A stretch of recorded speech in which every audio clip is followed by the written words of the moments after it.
मैं निवेदन कर रहा हूं कि चंद समय में अपना मार्गदर्शन दें।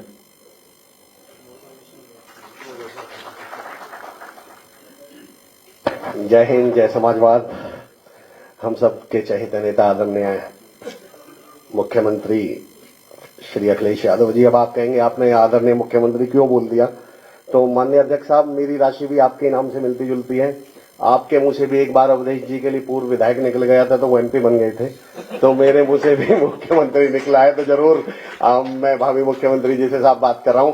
और सच्चाई तो ये है साथियों कि अगर मुझे 1% भी आइडिया होता कि मेरा ऐसा सौभाग्य होगा कि मैं इस मंच पर बोल पाऊंगा, तो मैं अपनी वाइफ को साथ लेकर आता, उसे भी पता चले बाहर मेरी कितनी इज्जत है। तो ये जो मामला गड़बड़ाया हुआ है, चलिए मैं 4 से 5 मिनट में बात कर रहा हूं। कैसे हैं आप लोग? भाई वाह, 2-3 लोगों की तो आवाज आई है, उनके बड़े एहसान है मुझ पर। बाकियों से मेरा एक सवाल, गैस करिए ये मेरे हाथ में क्या है? अच्छा, अगर मैं कहूं ये मोबाइल है तो आप मान लेंगे क्या? अच्छा, तो गैस करिए मेरे हाथ में ये क्या है? अच्छा, अगर मैं कहूं कार है तो मान लेंगे क्या? क्यों नहीं मानते? जब मैं कह रहा हूं ये मोबाइल है तो मानते क्यों नहीं? जब मैं कह रहा हूं ये कार है तो मानते क्यों नहीं? जाहिर सी बात है भाई, मोबाइल है तो मोबाइल जैसा लगे तो सही, कार है तो कार जैसा लगे तो सही, तभी तो माने। तो आप लोग बढ़िया हैं तो बढ़िया जैसे लगे तो सही। आप लोगों ने अपनी आवाज पर गौर किया था? मैंने पूछा कैसे हैं और आवाज कैसी आई? बढ़िया। सर्वेश भाई बैठे हुए, वसीम बरेलवी साहब का शेर है कि उसूलों पे अगर आंच आए तो टकराना जरूरी है, और जिंदा हैं तो फिर जिंदा नजर आना जरूरी है। अगर जिंदे हैं तो जिंदे लगिए। एक बार फिर ट्राई करता हूं, अगर मुझे आप ठीक ठाक लगे तो मैं बोलना शुरू करूंगा, वरना आसपास कोई अस्पताल देखेंगे। फिर ट्राई करता हूं। कैसे आप लोग? भाई अब लग रहा है कि दुनिया की भीड़ से निकलकर चुनिंदा लोगों में आ गया हूं, और अब आपकी एनर्जी देख के लग रहा है मैं समाजवादी पार्टी के जिंदा लोगों में आ गया हूं। तो बातचीत किनसे होने वाली है? जिंदा लोगों से। केवल 3 मिनट एक विषय पर बात करूंगा। नवीन भैया ने अभी आंधियों की बात करी, तो मुझसे अध्यक्ष साहब, मुझसे किसी ने, आदरणीय राजकुमार चाचा, मुझसे किसी ने पूछा कि अमर भाई आपकी नजर में मुश्किलें क्या हैं? हम पिछले कुछ समय से मुश्किलों के दौर से गुजर रहे हैं, तूफान के दौर से गुजर रहे हैं, हम सत्ता के संघर्ष के। नवीन भैया मैं आपको सैल्यूट करता हूं, आपने सत्ता का नहीं संघर्ष का रास्ता चुना, और यही समाजवाद की पहचान है। तो मैं ये कहना चाह रहा हूं, किसी ने मुझसे पूछा मुश्किलें क्या हैं, और मैंने कहा हीरो या महान बनने का अवसर। वो बोले जी मतलब? मैंने कहा बजरंग बली का नाम सुना है? बोले जी हां। मैंने कहा भगवान बजरंग बली के जीवन से 2 मुश्किल निकालिए, सीता माता का अपहरण और लक्ष्मण जी की मूर्छा। अगर ये दोनों मुश्किलें निकाल जाएं तो फिर वो भगवान बजरंग बली नहीं बचेंगे, साधारण व्यक्ति रह जाएंगे। भगवान राम के जीवन से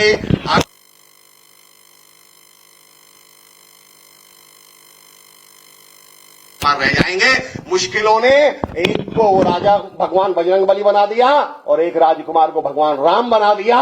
वही मुश्किलें हम समाजवादियों को अगले सत्र में माननीय अखिलेश यादव जी को मुख्यमंत्री और आप सबको उसका सत्ता का हिस्सा बनाने वाली हैं।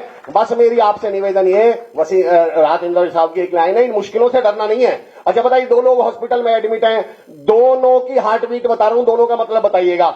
ऊपर वाले की हार्ट बीट बिल्कुल ऐसे सीधे चल रही है और नीचे वाले की हार्ट बीट ऐसे ऊपर नीचे चल रही है, दोनों का मतलब बताइए। ऊपर वाला ऊपर वाले के पास गया और नीचे वाला, पर उसकी जिंदगी में तो देखिए उतार चढ़ाव चल रहे हैं। अरे उतार चढ़ाव,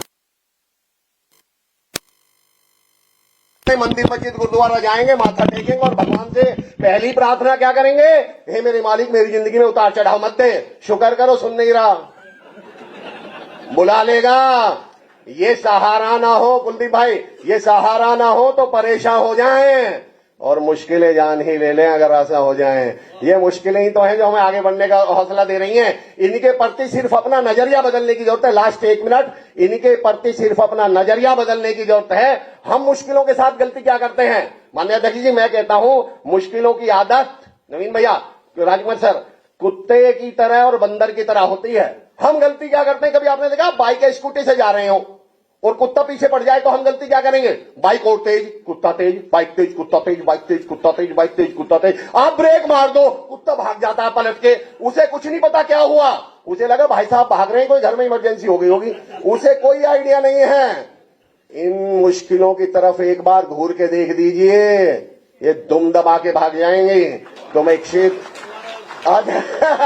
अकलाने वाला सर का एक फेवरेट है, तो हालांकि ये कॉन्टेक्स्ट में नहीं आ रहा पर मैं सुना देता हूं। एक लड़की वाले लड़के को देखे, पॉजिटिविटी किस लेवल की होनी चाहिए, और हम समाजवादियों के अंदर तो होनी ही चाहिए। एक लड़की वाले लड़के को देखने आ गए तो किसी ने बोला भैया लड़का तो बड़ा अच्छा है पर आपका लड़का हकलाता है। बोले भाई साहब ऐसी बात नहीं है, हमेशा नहीं हकलाता, बस जब बोलता है तभी हकलाता है। तो पॉजिटिविटी तो ऐसी होनी चाहिए कि हम लोग मुश्किलों से हम डर जाएं, चुनौतियां हमसे डरेंगी। मेरा one of my favourite line कि कभी तो मेरी दिवाली कर, कभी तो मेरी दीद कर, कोई तो किस्सा बयान चश्मदीद कर, और कब तक चिराग अपना हवा से बचाएगा, उठ और हवा के गाल पे चांटा रसीद कर। समाजवादी को अब हमें जरूरत है आंधियों के गाल पे चांटा रसीद करने की, क्योंकि मैं समय की सीमा को बहुत अच्छी तरह से जानता हूं। वक्ता का मतलब होता है जो वक्त की वैल्यू समझता हो। तो मैं आदरणीय अध्यक्ष साहब की तरफ से, माननीय अध्यक्ष साहब की तरफ से हर एक समाजवादी को सिर्फ एक मैसेज देके जाना चाह रहा हूं।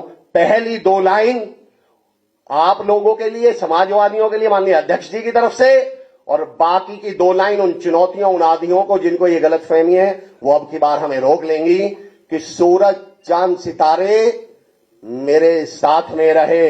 ये माननीय अध्यक्ष जी की तरफ से हम सबके लिए कि सूरज चांद सितारे मेरे साथ में रहे, जब तक तुम्हारे हाथ मेरे हाथ में रहे। और 2 लाइन चुनौतियों को कि शाखों से टूट जाएं वो पत्ते नहीं है हम, आंधी से कोई कह दे कि औकात में रहे।